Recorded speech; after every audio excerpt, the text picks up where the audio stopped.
नमस्कार विद्यार्थी मित्रांनो, मी श्री शहाजी येडे सर तुमचं श्री टकले पटेल क्लासेस सेक्रापूरमध्ये स्वागत करत आहे।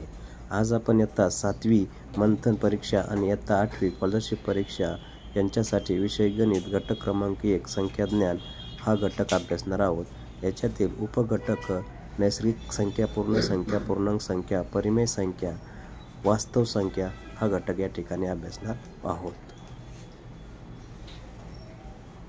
बघा, आजपासून आपण इयत्ता 7वी आणि 8वी स्कॉलरशिप परीक्षा याच्यातला घटक जो आहे विषय गणित घटक क्रमांक 1 संख्या ज्ञान हा घटक अभ्यासणार आहोत। या घटकामध्ये उपघटक 1 नैसर्गिक संख्या, पूर्ण संख्या, पूर्णांक संख्या, परिमेय संख्या, अपरिमेय संख्या आणि वास्तव संख्या या घटकावरती काही प्रश्न आणि त्या घटकांना काय म्हणतात याचा अभ्यास करायचा आहे। वाचा, नैसर्गिक संख्या, त्या नैसर्गिक संख्यांनाच काय म्हणतात? मोज संख्या। म्हणजे ज्या मोजता येतात त्याला मोज संख्या म्हणतात, त्यांनाच नैसर्गिक संख्या ही म्हटलं जातं।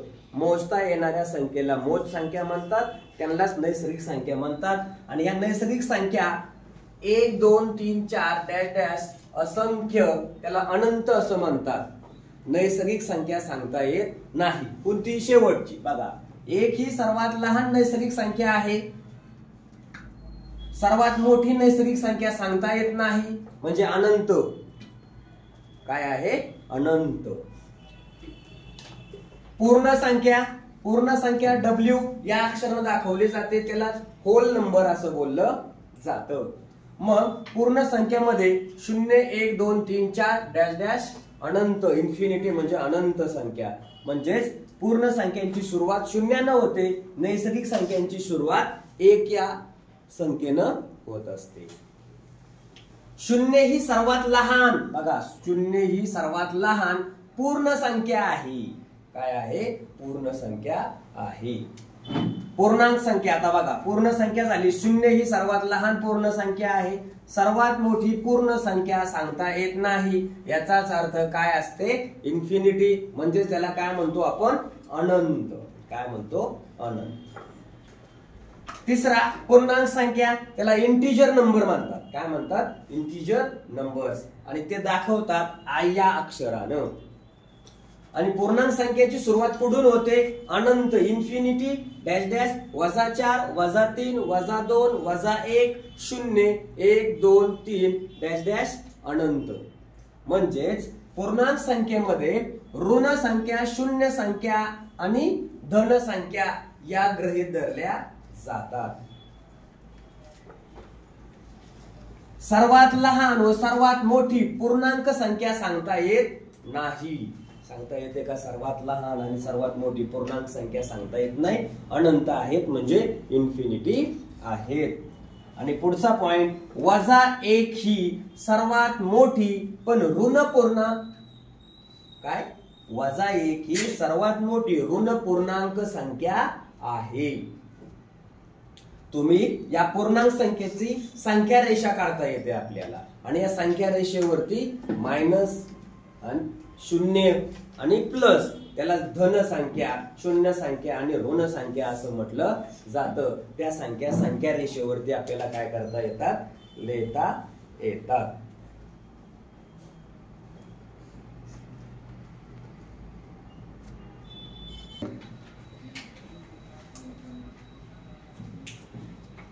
परिमेय संख्या, पुढचा घटक आहे परिमेय संख्या। परिमेय संख्या कोणाला म्हणायचंय? P हा कोणताही एक पूर्णांक, पूर्णांक म्हणजे मग अशी बघितलंय आपण, अधिक असेल, शून्य असेल, वजा असेल, कुठलीही संख्या असेल, आणि Q ही शून्येतर पूर्णांक असेल। शून्येतर पूर्णांक म्हणजे Q ची किंमत 0 सोडून कोणतीही संख्या, Q ची किंमत 0 सोडून कोणतीही संख्या गृहीत धरली जाते। मग बघा, तर P/Q या अपूर्णांकाला परिमेय संख्या असं म्हटलं जातं। मग A अंश B/, उदाहरणार्थ बघा 5/7, दुसरा -11/8, तिसरं 15/17, चौथं 4/8 -9/7 या सगळ्या संख्यांना परिमेय संख्या म्हणतात। काय म्हणतात? परिमेय संख्या म्हणतात।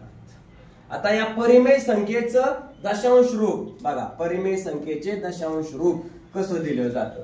याचे दोन प्रकार आहेत, एक खंडित दशांश रूप आणि दुसरं अखंडित दशांश रूप. आता हे बघा, खंडित दशांश रूप काय सांगतं, 3/2. याचाच अर्थ 3 ला 2 ने भागायचं, मग 2 न 3 ला भागलं,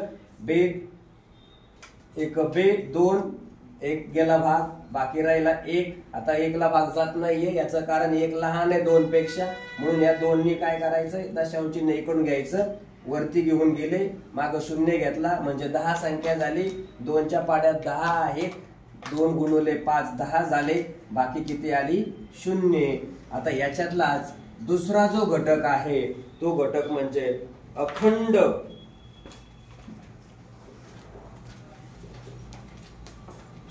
अखंड हे खंडी झालं, संपलं. दुसरा अखंड, आणखीन यालाच काय म्हणतात, अखंड आवर्ती.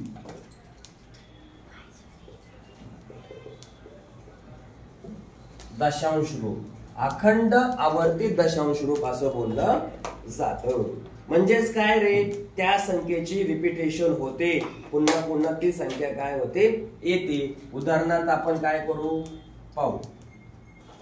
आता कुठले उदाहरण घेता येतील याच्यामध्ये बघा,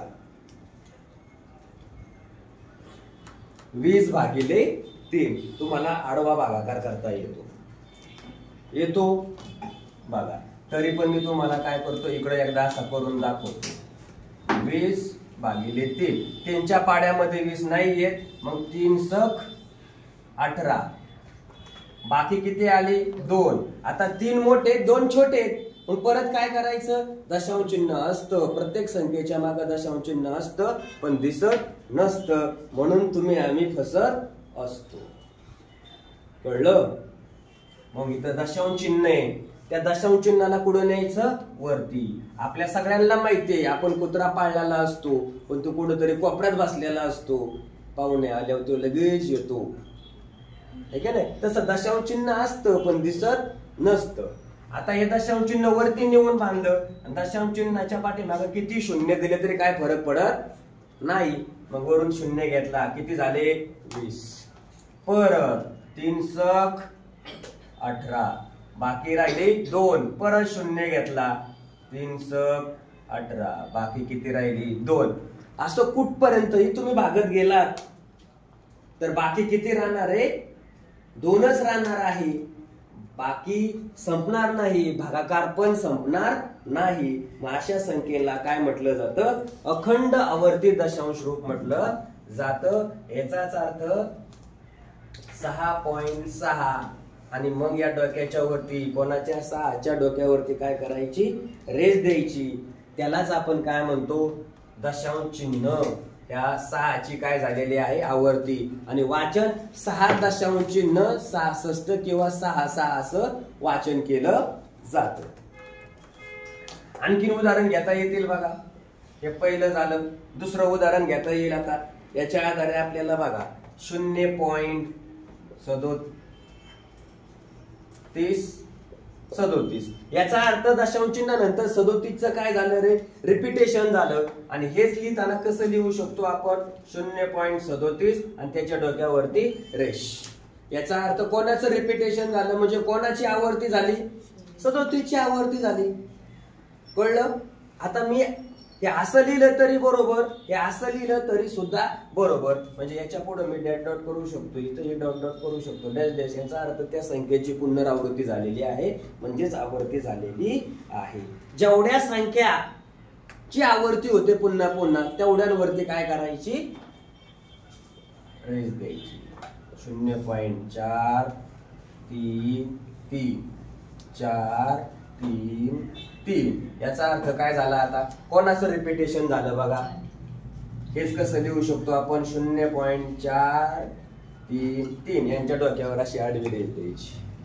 कळलं. यांना म्हणायचं अखंड आणि आवर्ती दशांश रूप. मग या संख्येला दुसऱ्या भाषेत काय म्हणणार आहे, ही संख्या तुम्हाला दिली पेपर मध्ये आणि सांगितलं ही कोणती संख्या आहे, परिमेय संख्या आहे की पूर्णांक संख्या आहे की अपूर्णांक संख्या आहे की वास्तव संख्या आहे की नैसर्गिक संख्या आहे, असा प्रश्न केला. कोणती आहे? अखंड आहे, आवर्ती झालेली आहे, याचा अर्थ ही संख्या कोणती आहे? परिमेय संख्या आहे. कोणती संख्या आहे? परिमेय संख्या. कळलं? घ्या लिहून.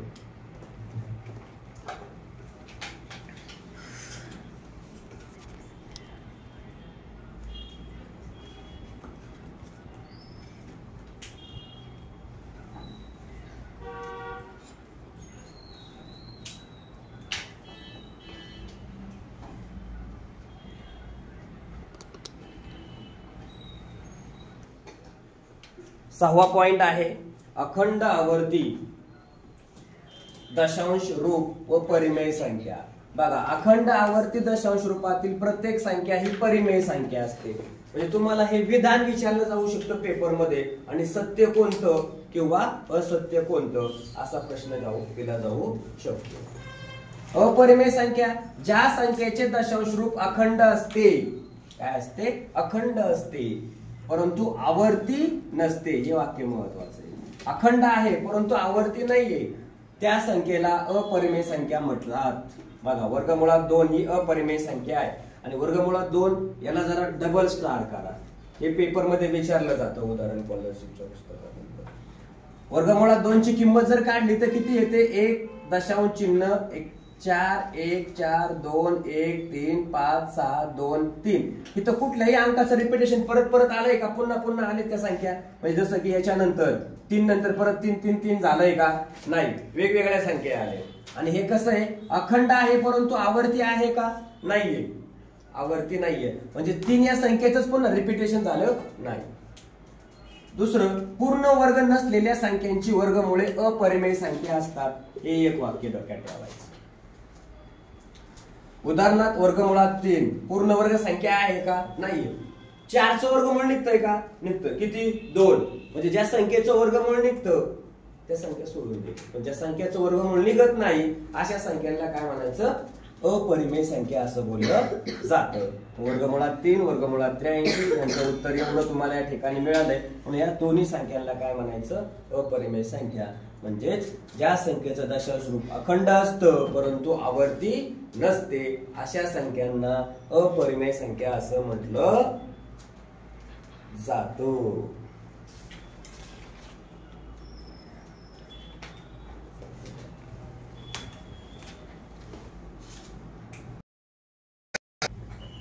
बघा, 8वा पॉइंट आहे.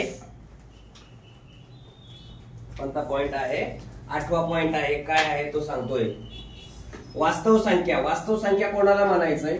परिमेय संख्या आणि अपरिमेय संख्या या दोन्हींचा मिळून जो संख्या समूह तयार होतो त्याला वास्तव संख्या म्हणतात. संख्या समूह म्हणजे नेमकं काय? सगळे घटक परिमेय असणारे आणि अपरिमेय संख्या असणारे घटक एकत्र लिहिले त्याला संख्यांचा समूह असं बोललं जातं. मग बघा, इथं स्टार करून दिले 2 पॉइंट. प्रत्येक परिमेय संख्या ही वास्तव संख्या असतेच. प्रत्येक अपरिमेय संख्या ही वास्तव संख्या असते. म्हणजे बघा, परिमेय संख्या सुद्धा वास्तव संख्या असणार आणि अपरिमेय संख्या सुद्धा काय असणार? वास्तव संख्या असणार. उदाहरणार्थ 2/7 वजा 10/3 5.83 वर्गमुळात 2 0 वजा 11.34 या सगळ्या संख्या ज्या आहेत तर त्या काय आहेत? वास्तव संख्या आहेत. आता 9वा पॉइंट आहे. कोणत्याही संख्येतील अंकांच्या, बघा, कोणत्या संख्यांच्या अंकांच्या एकक दशक आणि शतक अशा स्थानांनुसार त्या अंकांची स्थानिक किंमत आपल्याला काय करता येते? ठरविता येत असते. उदाहरणार्थ 60,583 या संख्येत 7 या अंकाची स्थानिक किंमत किती? ती कशी काढायची? 7 संख्या बघायची, तिच्या मागे किती शून्य म्हणजे किती घरं दिलेली आहेत, किती दिसतात? 1 2 3 म्हणजे 7च्या मागे काय करायचे? 3 शून्य लावायचे. ती त्याची काय होणार? स्थानिक किंमत होणार. जसं 5 या संख्येची स्थानिक किंमत किती? 5च्या मागे पाठीमागे किती घर आहेत? 1 आणि 2 म्हणजे किती शून्य लावायचे? 2 म्हणजे त्याची स्थानिक किंमत किती झाली? 500. 3 ची स्थानिक किंमत किती आहे? तिच्या मागे एकही घर नाही म्हणजे 3 ची स्थानिक किंमत 3 आणि दर्शनी किंमत 3च. दर्शनी किंमत म्हणजे त्या संख्येची किंमत आणि स्थानिक किंमत म्हणजे ती कोणत्या स्थानावरती आहे ती किंमत। स्थानिक किंमत म्हणजे एकक, दशक, शतक, हजार, 10,000, कळलं, यांना म्हणतो आपण। आता 10वा मुद्दा आहे, एखाद्या संख्येतील एकक आणि दशक, बघा एखाद्या संख्येतील एकक आणि दशक स्थानची जर अंकांची अदलाबदल केली तर तयार होणारी संख्या आणि मूळ संख्या यामधील फरक हा नेहमी 9च्या पटीत असतो। कितीच्या पटीत असतो? 9च्या पटीत असतो। आता हे उदाहरण दिलेलं आहे काय, 3258 या संख्येतील एकक आणि दशक स्थानचा अंक तुम्हाला इथं पाहायला मिळतोय। अंकांची अदलाबदल केल्यास हे दोन संख्या या ठिकाणी आपल्याला मिळतात, तर त्यांच्यामध्ये फरक ओळखायचा आहे। काय ओळखायचा आहे? फरक कितीचा आहे तो आपल्याला ओळखायचा आहे।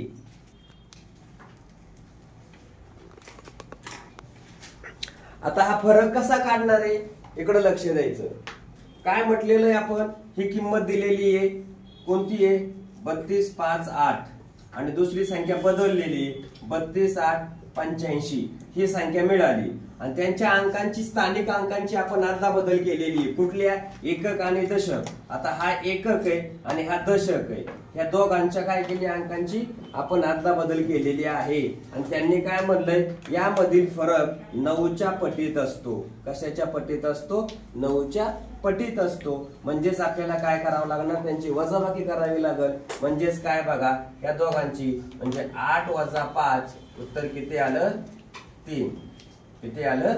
3, बरोबर। आणि मग 9 गुणिले 3 यांचा गुणाकार करायचा, 9 त्रिक 27, म्हणजे यांच्यामधला फरक जो आहे तो किती असणार आहे? 27 असलेला आपल्याला या ठिकाणी पाहायला मिळतो स्थानिक किमतीमधील फरक। आता कसं केला असेल बरं? हे बघा 85 - 58 किती आली यांची वजाबाकी? 15 तून 8 गेले किती राहिले? 15 तून 8 गेले किती राहिले बघा? 7 आणि ते 7 मधून 5 गेले किती राहिले? 2। डायरेक्ट यानं गेला तरी तेवढंच येणार आहे, असं गेला तरी पण। हे बघा हे बदललेलं आहे म्हणजे 85 ही संख्या तयार झाली।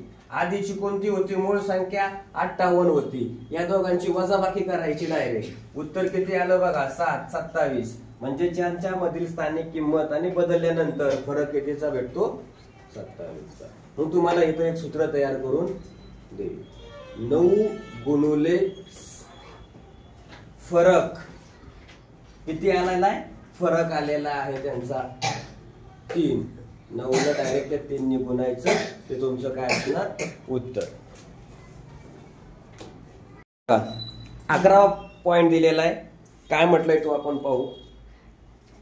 एखाद्या संख्येच्या बघा दशक आणि एकक स्थानी समान अंक असेल, काय म्हटलंय? दशक आणि एकक स्थानी जर समान अंक असेल तर त्यांच्या दोन्ही ठिकाणच्या स्थानिक किमतीतील फरक हा अंकाच्या 10 - 1 म्हणजे 9 पटी इतका असतो। 9च्या पटी इतक्या संख्ये इतका फरक असतो। उदाहरणार्थ 3566 म्हणजे 3566 या संख्येच्या एकक आणि दशक स्थानी, हे बघा हे दोन संख्या समान आहेत तर त्यांच्या स्थानिक किमतीतील फरक किती? आता 3566 या 6 ची स्थानिक किंमत 60 आणि या 6 ची स्थानिक किंमत 6, या दोघांची वजाबाकी करायची, किती उत्तर आलं? 54, म्हणजे 54। आता इथं डायरेक्ट जर सूत्र दिलं तर काय होईल बघा, फरक विचारलाय 9 गुणिले समानांक म्हटले, समानांक कोणता आहे? कोणाच्या ठिकाणचा समानांक पाहायचा आपल्याला? एकक आणि दशक। कोणता आहे? 6 आहे, याला डायरेक्ट 6 ने गुणायचं, 9 किती झाले बाबा? 54। कळलं? असं नाही जमलं, स्थानिक किंमत नाही ओळखता आली तर काय करायचं? डायरेक्ट त्यांचा फरक विचारला तर 9 गुणिले समानांक घ्यायचा, समानांक दिसतो इथं 6, त्याचं गुणाकार करायचं, ते तुमचं उत्तर मिळून जाईल। 12वा पॉइंट आहे बघा, एखाद्या संख्येच्या, आता इथं काय म्हटलंय? शतक आणि दशक। काय म्हटलंय? शतक आणि दशक स्थानी जर समान अंक असेल तर त्या दोन्ही ठिकाणच्या स्थानिक किमतीतील फरक हा त्या अंकाच्या 100 वजा 10 म्हणजे 90च्या पटी इतका असतो. कोणाच्या पटी इतका असतो? 90च्या. उदाहरणार्थ बघा, 5448 या संख्येच्या शतक आणि दशक स्थानी, हे बघा, शतक स्थान आणि दशक स्थान समान अंक 4 आहे, तर त्याच्या स्थानिक किमतीतील फरक किती? हे बघा, फरक बरोबर कोणाच्या पटीत सांगितलंय? शतक आणि दशक म्हटलंय, 90 गुणुले सूत्र काय दिलं आता? समान अंक. एकच उदाहरण दोन्ही पद्धतीने तुम्हाला सोडून दाखवतोय. बघा, 90 गुणुले समान अंक कोणता आहे? 4, यांचा गुणाकार करायचा. 4 0 0 9 चौक किती झाले? 36 360 हे तुमचं उत्तर. कळलं? यालाच आपण कसं म्हणू शकतो बरं? फॉर एक्झाम्पल घेऊया आपण याची स्थानिक किंमत, म्हणजे बघा दुसऱ्या पद्धतीनं 400 वजा याची 4 ची स्थानिक किंमत दुसऱ्या किती आली? 40. या दोघांची वजाबाकी करा, किती आली? 360. चलो उत्तर. कोणत्याही पद्धतीनं जा, उत्तर काढता येतं. हे सूत्राच्या पद्धतीनं दिलं, हे डायरेक्ट काय केलेलं आहे? दिलेलं आहे. जर तुम्हाला स्थानिक किंमत नाही समजली तर डायरेक्ट 90 गुणुले काय करायचं? समान अंक घ्यायचा. समान अंक कुठं दिसतोय? एकक नाहीये, दशक आणि शतक या ठिकाणी दिलेले आहेत.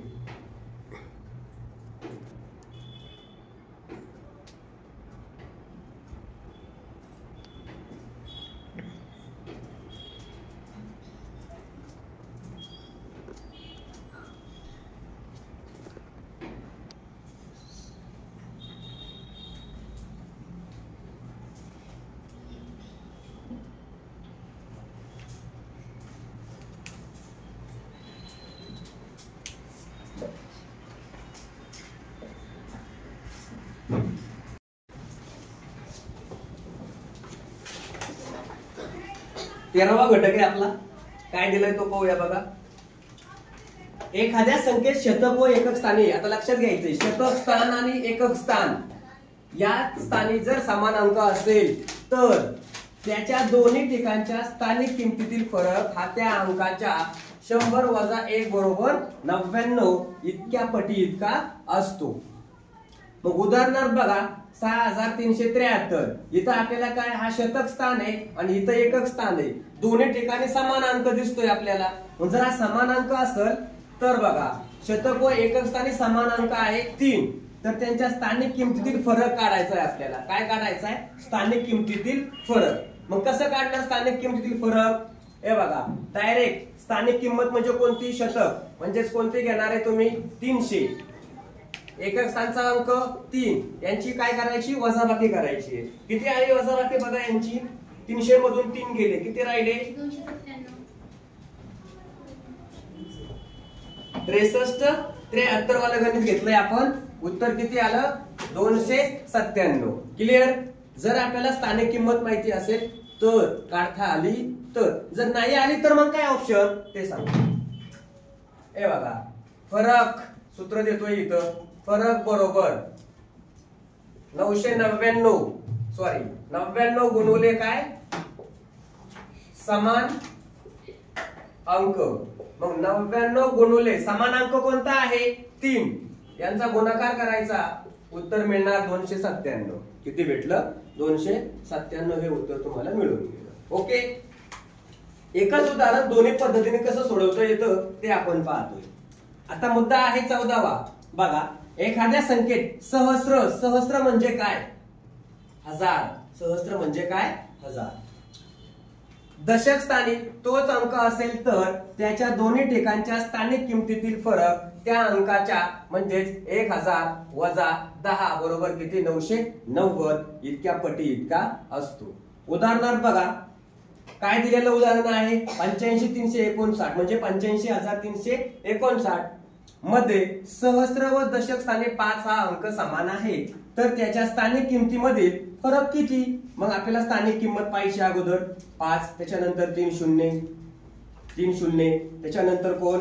दुसरा 5, 50 यांची वजाबाकी केली, किती उत्तर आलं? 4950.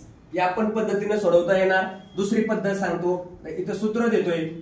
फरक बरोबर 990 गुणुले समानांक। मग बघा 990 गुणुले समानांक कोणता आहे रे? 5। याला याला गुणायचं, उत्तर किती आलं बघा? 500, 5 गुणुले 9, 5 9 45, हातचे आले 4, 5 9 45 आणि हे 4 किती झाले बाळांनो? 49, म्हणजे 4950। उत्तर सेमच येत आहे, उत्तर वेगळं येत नाही। पण आपलं टार्गेट काय आहे? दोन्ही पद्धतीने उत्तर आपल्याला सोडवता आलं पाहिजे।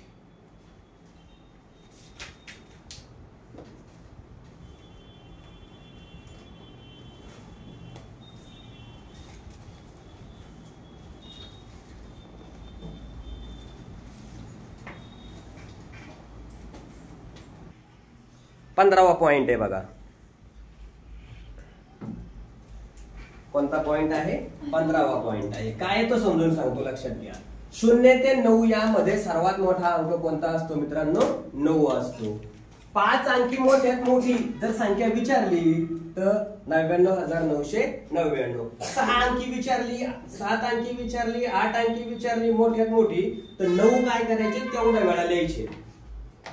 कळलं? तर आता 16वा पॉइंट, 0 ते 9 यामध्ये सर्वात लहान अंक कोण आहे? 0 आहे। मग 5 अंकी लहानात लहान संख्या तयार करायला सांगितली तर किती होणार आहे? हे बघा इथं दिलेली आहे 10,000। 5 अंकी संख्या लहानात लहान संख्या। याच्यानंतर बघा स्टार करून दिलंय, 0 नंतरची एक ही लहान संख्या लिहून त्यामागे 0 लिहितात। मग जर संख्या दिल्या नसतील तर मग त्यांनी असं म्हटलं 4 अंकी लहानात लहान संख्या कोणती? तर एक आधी घ्यायचा, मागे 0 लावायची। मोठ्यात मोठी संख्या तयार करणे, दिलेल्या अंकापैकी सर्वात मोठा अंक प्रथम लिहायचा आहे। मोठ्यात मोठी संख्या तयार करायला सांगितली तर काय करायची? दिलेल्या अंकापैकी सगळ्यात मोठा अंक अगोदर लिहून घ्यायचा, त्याच्यानंतर उरलेले अंक त्याच्या उतरत्या क्रमाने लिहायचे। कसे लिहायचे? उतरत्या क्रमाने। उतरता क्रम म्हणजे काय? मोठ्याकडून लहानाकडं, आणि चढता क्रम म्हणजे काय? लहानाकडून मोठ्याकडं। बघा आता लहानात लहान संख्या लिहिणे, दिलेल्या अंकापैकी 0 वगळून, म्हणजे काय करायचं? 0 सोडून द्यायचा आहे, पकडायचा नाही संख्येमध्ये। सर्वात लहान अंक डावीकडे लिहावा व उरलेले अंक त्याच्या उजवीकडे चढत्या क्रमाने काय करायचे आहेत? लिहायचे आहेत। आता याचा अर्थ काय? बघा याचा अर्थ मी तुम्हाला सांगतो, काय म्हणता येईल आपल्याला? उदाहरणार्थ एक संख्या लिहू आपण 9 1 0, याच्यानंतर 5 आणि 8। मग यांची काय करायची? आपल्याला लहानात लहान संख्या तयार करायची। मग लहानात लहान संख्या तयार करायची म्हणल्यावर कोणती संख्या तयार व्हायला पाहिजे बरं? बघा याची लहानात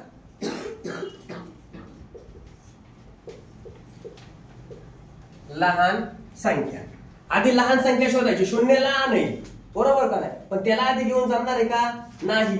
मग कोण घ्यायचा आधी? 1, त्याच्यानंतर कोण घ्यायचं? 0, त्याच्यानंतर कोण घ्यायचं? 5, त्याच्यानंतर कोण? 8 आणि त्याच्यानंतर कोण? 9। ही तुमची काय झाली? लहानात लहान किती अंकी संख्या झाली? आता ही 5 अंकी संख्या तयार झाली। लहानात लहान इथं आपण म्हणू 5 अंकी संख्या। आता मोठ्यात मोठी काय येईल बरं? मग हे बघा ही लहानात लहान झाली। आता मोठ्यात मोठी काय करता येईल तुम्हाला? कोणता अगोदर घ्यावा लागेल? 9 8 5 1 0। हे झाली तुमची मोठ्यात मोठी किती अंकी संख्या? 5 अंकी संख्या। म्हणजे असे प्रश्न पेपर मध्ये काय केले जातात? तुम्हाला याच्यावर आधारित टाकले जातात, ते आपल्याला सोडवता आले पाहिजेत। तर हा घटक या ठिकाणी संपलेला आहे। तुम्हाला जर हा व्हिडिओ आवडला असेल तर तुमच्या मित्रमैत्रिणींना शेअर करा, त्याचबरोबर यूट्यूब चॅनलही सबस्क्राईब करा, लाईक करा आणि शेजारचा बेल आयकॉनचं बटन दाबायला विसरू नका। धन्यवाद।